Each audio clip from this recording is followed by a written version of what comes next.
और जुम वो तो रहा उधर है, उधर पीछे का। और जुम कर, और पूरा होगा 18।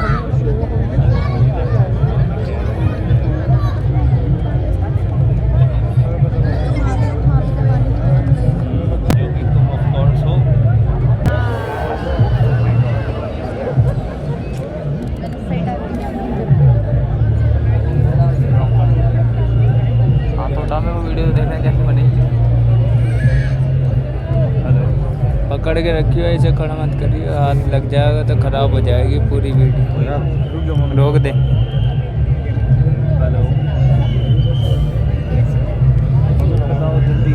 देखने मत रोकियो, चलो।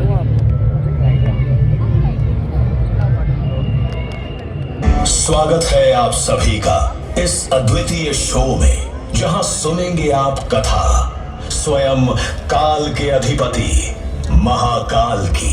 ये केवल एक कथा नहीं, बल्कि सृष्टि के आदि और अंत का वो शाश्वत सत्य है, जिसमें महाकाल सृजन भी है और संहार भी।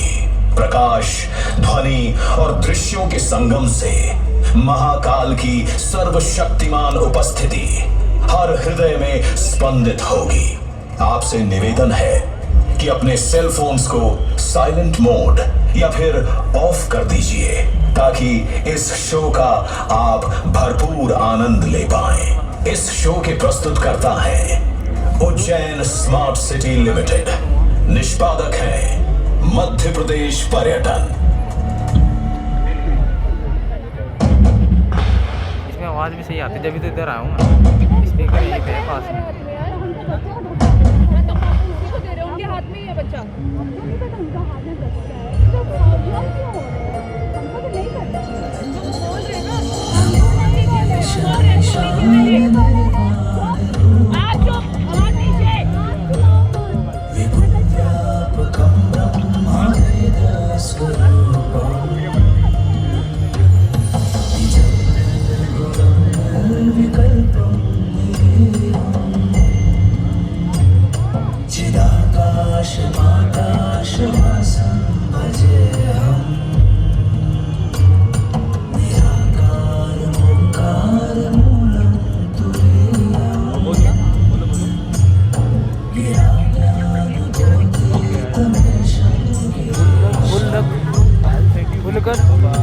बस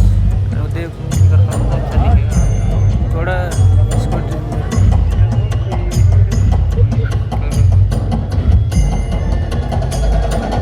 उठा ले, हाथ में ले ले, हाथ में ले ले, कुर्सी वाले आ रहे हैं।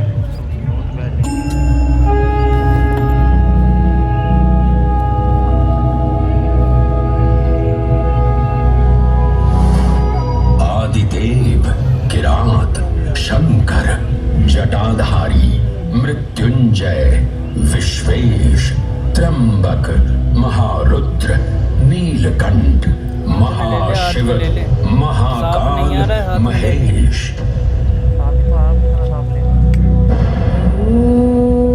महाकाल, जिनके उद्गम से उत्पन्न होती सृष्टि की लय।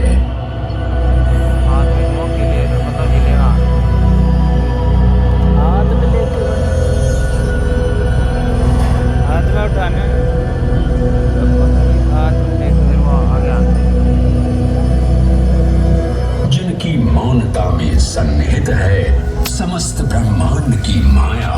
इन महान देव को नमन करने से पूर्व आइए वंदन करें उस रूप को जो स्वयं शिव से पहले पूजित होते हैं, श्री गोपू बालेश्वर। जब एक 5 वर्षीय बालक ने राजा चंद्रसेन को अपनी अमूल्य मणि की रक्षा हेतु महाकाल की उपासना में लीन देखा, तो वो भी भक्ति में तल्लीन हो गया। माँ के बार बार बुलाने के बावजूद वो अपनी पूजा में एकाग्र रहा। उसकी श्रद्धा से प्रसन्न होकर भगवान शिव स्वयं उसके घर लिंग के रूप में प्रकट हुए। इस बालक की भक्ति से प्रभावित होकर चंद्रसेन सहित अन्य राजा भी वहां पहुंचे, जहां स्वयं भगवान हनुमान ने भी दर्शन देकर उद्घोष किया कि इसी वंश में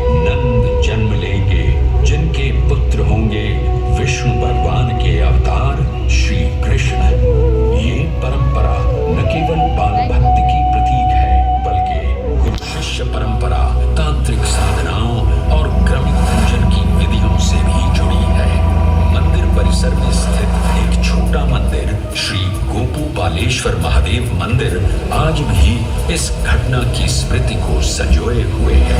महाकाल जो हर परमाणु और कोशिका में है, हर पल हर क्षण में।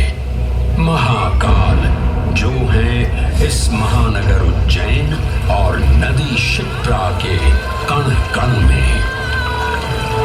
आइए सुने उसी पावन नदी क्षिप्रा से महादेव की अद्भुत गाथा।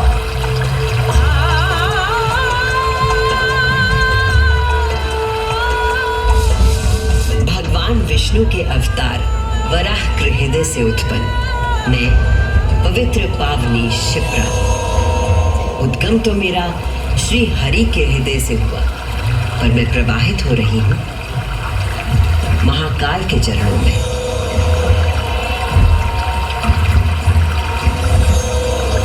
पुराणों में मुझे कई नाम प्रदान किए गए हैं। जबरधनी, पापधनी, अमृत संभवा और क्षिप्रा। वर्तमान कथा का प्रवाह आरंभ करने से पूर्व यह आवश्यक है कि मैं आप सभी को अपने उद्गम की उस दिव्य गाथा से अवगत कराऊं,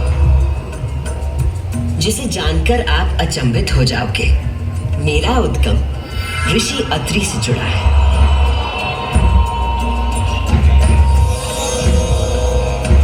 जो सप्त ऋषियों में से एक है। जब ऋषि अत्रि ने उज्जैन में 3000 वर्षों की कठोर तपस्या पूरी की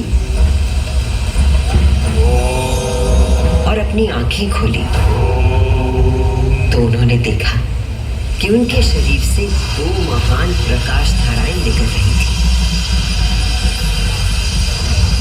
पहली धारा आकाश की ओर गई और कहा जाता है कि वो चंद्रमा में परिवर्तित हो गई।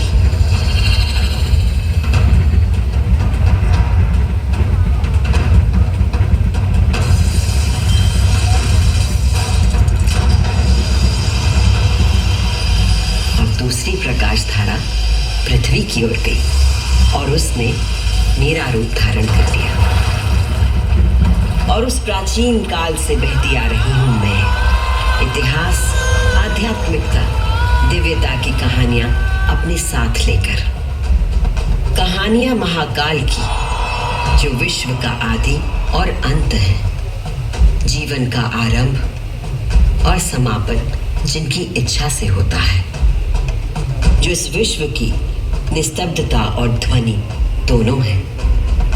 कर्पूरगौरं करुणावतारं संसार सारं भुजगेन्द्रहारं सदा वसन्तं हृदयारविन्दे भवं भवानी सहितं नमामि। कर्पूरगौरं करुणावतारं संसार सारं भुजगेन्द्रहारं सदा वसन्तं हृदयारविन्दे भवं भवानी सहितं नमामि। कर्पूरगौरं करुणावतारं संसार सारं भुजगेन्द्रहारं सदा वसन्तं हृदयारविन्दे भवं भवानी सहितं नमामि। कर्पूरगौरं करुणावतारं संसार सारं भुजगेन्द्रहारं सदा वसन्तं हृदयारविन्दे भवं भवानी सहितं नमामि। महाकाल की महागाथाएं इतनी विस्तृत हैं कि वे काल और अंतरिक्ष की सीमाओं को पार कर सकती हैं। और आज मैं आपको इन कथाओं का केवल एक संक्षिप्त अंश प्रस्तुत करूंगी, केवल कुछ चुनिंदा मोती।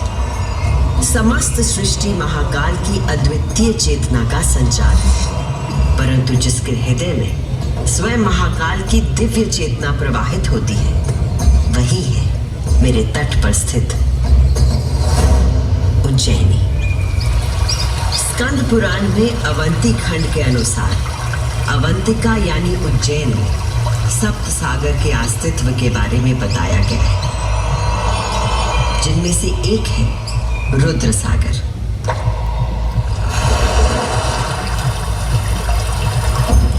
वही रुद्र सागर जहां आज आप सब विराजमान हैं, जहां पर अनादिकाल से ब्रह्म कमल खिला करते थे, जहां भगवान शिव स्वयं अपने गले में धारण मुंडों की माला का प्रक्षालन करते थे। पौराणिक प्रमाणों में मिलता है कि यदि कोई व्यक्ति अनजाने में भी इस जल का स्पर्श करता है तो 7 कुल का उद्धार हो जाता है।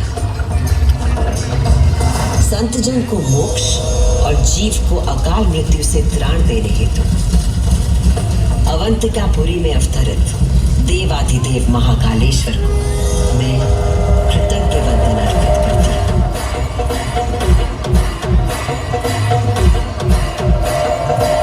आज मैं शिप्रा देवी आपको उन्हीं महाकाल की शिव पुराण में उल्लिखित एक गाथा सुनाती हूँ।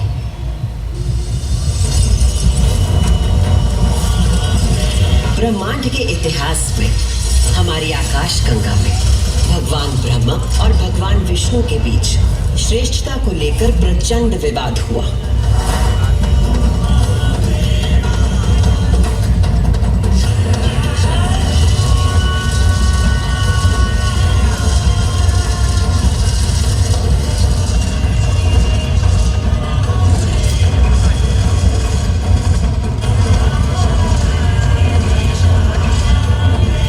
जब अपनी पराकाष्ठा तक पहुंच गया तो दोनों अपने अपने दिव्यास्त्र लेकर आपस में युद्ध करने के लिए तैयार हो गए। स्वर्ग में हाहाकार मच गया।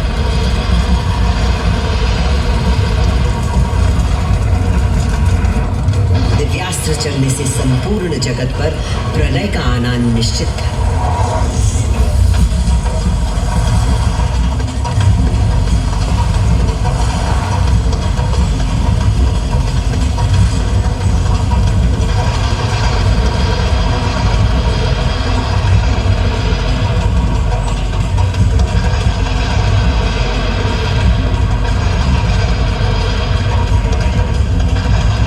सृष्टि को उनके प्रकोप से बचाने के लिए और इन दोनों के विवाद को रोकने के लिए भगवान शिव को माया रचनी पड़ी और अकस्मात अग्नि की ज्वालाओं से लिपटा हुआ एक महान अग्नि स्तंभ आकर स्थापित हो गया, जिससे दोनों देवताओं के दिव्यास्त्र स्वयं ही शांत हो गए।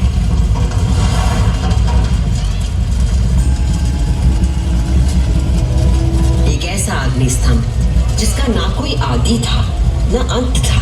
दोनों देवों ने अनुभूत किया कि इस स्तंभ के पीछे निसंदेह कोई अद्वितीय अलौकिक शक्ति निहित है। वे दोनों बोल उठे, हे महाप्रभु, आप हमें अपने यथार्थ रूप के दर्शन कराइए। तब उस स्तंभ से महादेव स्वयं प्रकट हुए।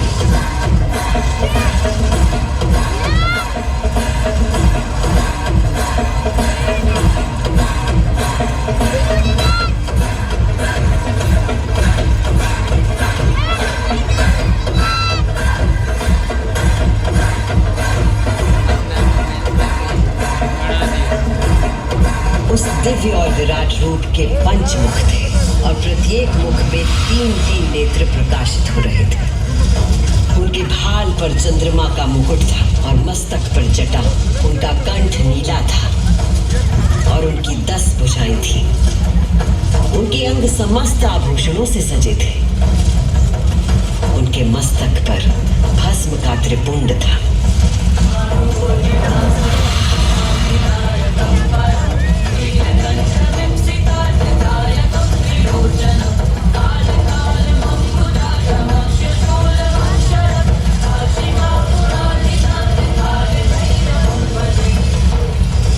महादेव ने ब्रह्मा और विष्णु से कहा, सूर्यश्रेष्ठ ब्रह्मा जी, आप मेरी आज्ञा से सृष्टि की रचना करें और सूर्यश्रेष्ठ विष्णु जी, आप चर अचर जगत का पालन करें। मैं ही सृष्टि का पालन करने वाला और मैं ही सृष्टि का संहार करने वाला हूं।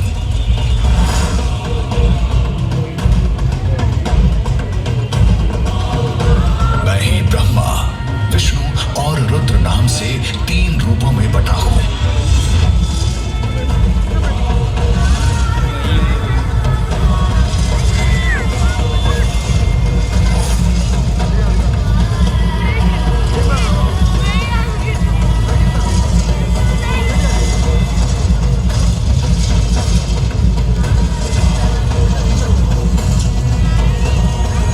ये कहकर भगवान शिव स्वयं पृथ्वी पर लिंग के रूप में स्थापित हो गए। पल से इस लोक में लिंग पूजा का विधान प्रारंभ हुआ।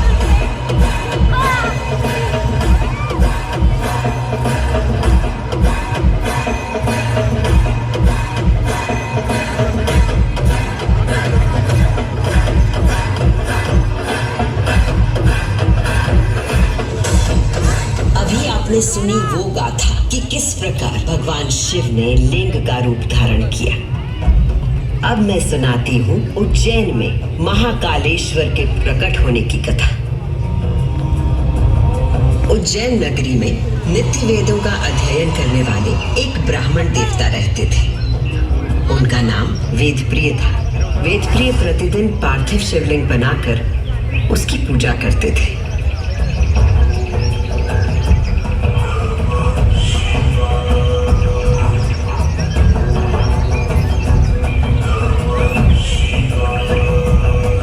वेदप्रिय के शिव पूजा पारायण और भगवान शिव में आस्था रखने वाले 4 तेजस्वी पुत्र थे। उनके नाम थे देवप्रिय, प्रियमेधा, सुकृत और सुव्रत। चारों सद्गुणों में अपने धार्मिक पिता से कम न थे। दिनों दिन उनके सद्गुणों में अभिवृद्धि होती रही, जिसके कारण अवंती नगरी उनके ज्ञान के तेज से प्रकाशित होने लगी। उसी समय दूषण नाम का एक असुर प्रजापति ब्रह्मा की उपासना में लगा हुआ था।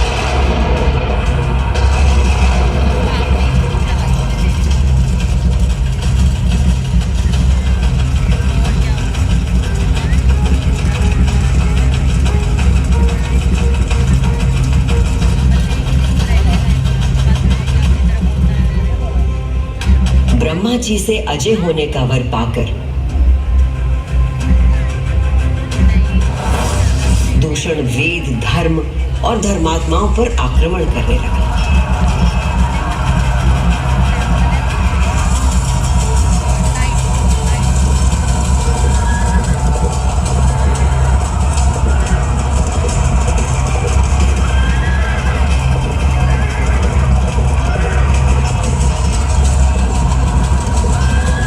अत्याचारों की पराकाष्ठा पर पहुंचते हुए उसने उज्जैनी पर हमला करने का दुस्साहस किया।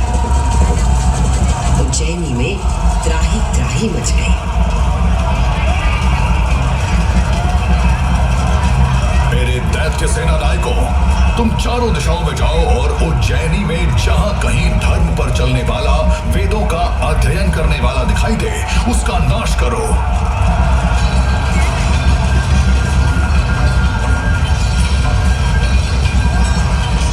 उस असुर से यदि कोई भयभीत नहीं था तो वो थे वेदप्रिय के चारों शिव भक्त पुत्र। नगर को भयाक्रांत देख उन चारों ने उज्जैनी के नागरिकों को आश्वासन दिया। उज्जैनी के नागरिकों, आप सभी अपने भक्तों पर सदा कृपा करने वाले भगवान शंकर पर विश्वास रखें और उनका ध्यान करें। भगवान सबकी रक्षा करेंगे।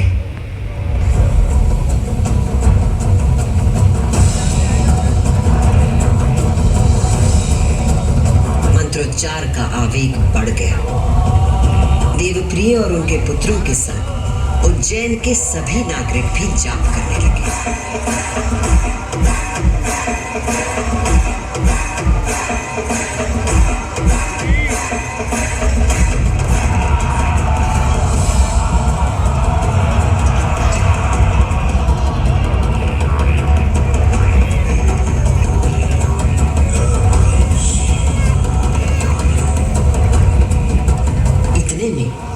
असुर दूषण अपनी सेना के साथ वहां पहुंच गया और उसने वेदप्रिय के पुत्रों को देख अपने सैनिकों को आज्ञा दी।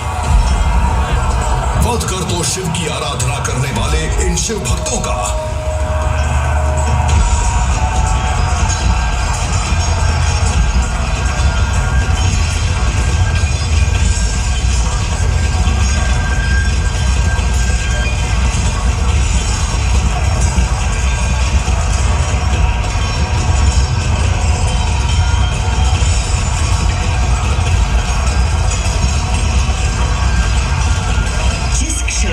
दुष्ट असुर दूषण ने उन निर्दोष व्यक्तियों की हत्या का आदेश दिया, उसी क्षण पूजा किए जा रहे पार्थिव शिवलिंग के स्थान पर भयंकर विस्फोट के साथ एक गर्त हो गया और उस गर्त से घोर गर्जना कर प्रकट हुए महाकाल।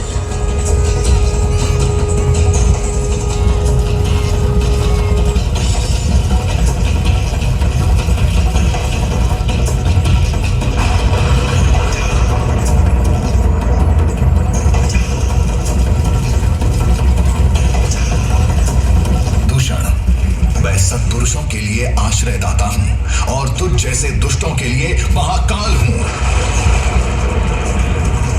ये शिव का वो रूप था जो काल के परे था, जो संहार करता भी था और सृजन करता भी। महाकाल के प्रकोप से दूषण का नाश हुआ और उज्जैन में एक बार फिर से शांति स्थापित हो गई।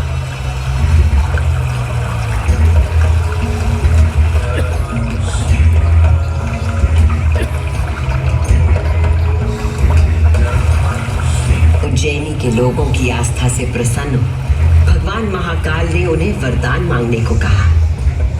उज्जैन के निवासियों ने भगवान महाकाल को उनके भक्तों की रक्षा करने के लिए उसी स्थान पर सदा के लिए विराजमान होने को कहा। तब देवादिदेव उज्जैन में ही विराजमान हो गए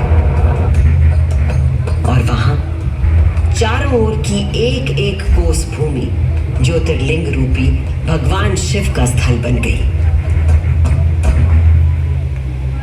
इस अद्भुत घटना के साक्षी बने समस्त देवता, गंधर्व और ऋषि मुनि। उज्जैन का वातावरण दिव्य ध्वनियों और मंत्रों से गूंज उठा।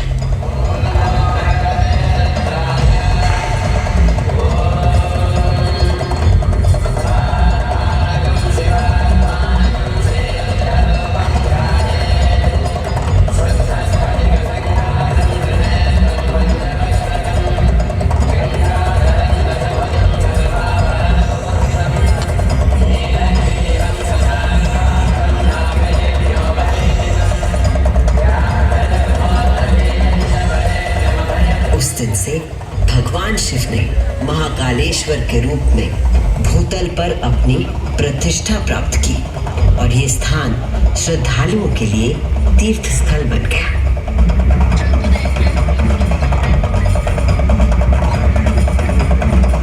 शिव पुराण में 12 ज्योतिर्लिंगों में से एक महाकालेश्वर ज्योतिर्लिंग। यहाँ की भस्म आरती विश्व प्रसिद्ध है।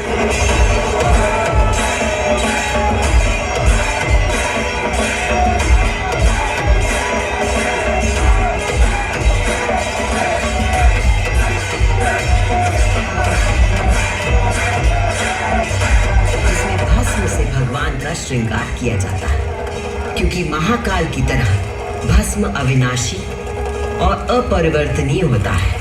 इस आरती की शक्ति और महिमा ऐसी है कि भक्तों के सारे पाप समाप्त हो जाते हैं।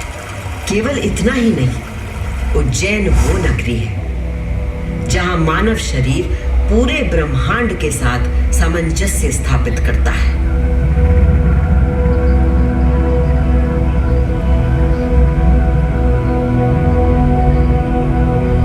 यत् पिंडे तत् ब्रह्मांडे, अर्थात जो कुछ मानव शरीर में है वही ब्रह्मांड में भी विद्यमान है।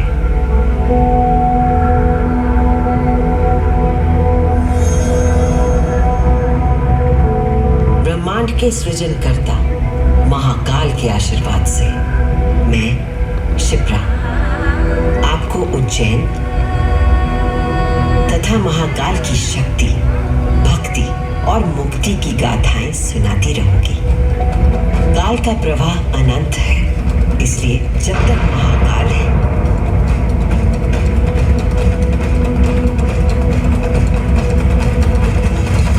मैं यूं ही उज्जैन की स्मृतियों को अपने अंक में समेटे बहती रहूंगी।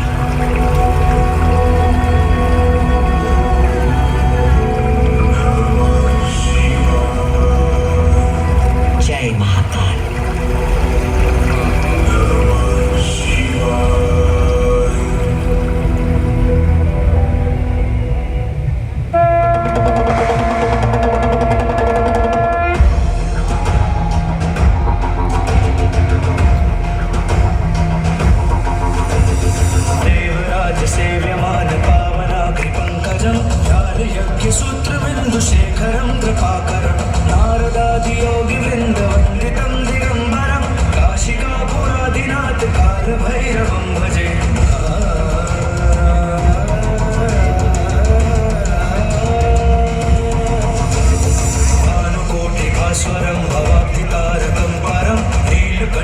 सिद्धार्थदायकं त्रिलोचनं कालकालमम्बुजाक्षमक्षशूलमक्षरं काशिकापुरादिनाथ कालभैरवं भजे।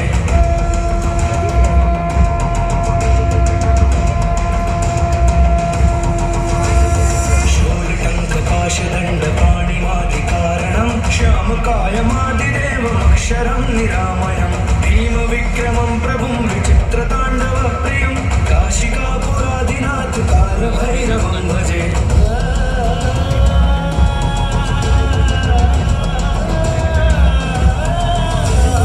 देवराजसेव्यमानपावनाग्रिपङ्कजं कालयज्ञसूत्रबिन्दुशेखरं कृपाकरं नारदादियोगिवृन्दवन्दितं दिगम्बरं काशिकापुरादिनाथ कालभैरवं भजे।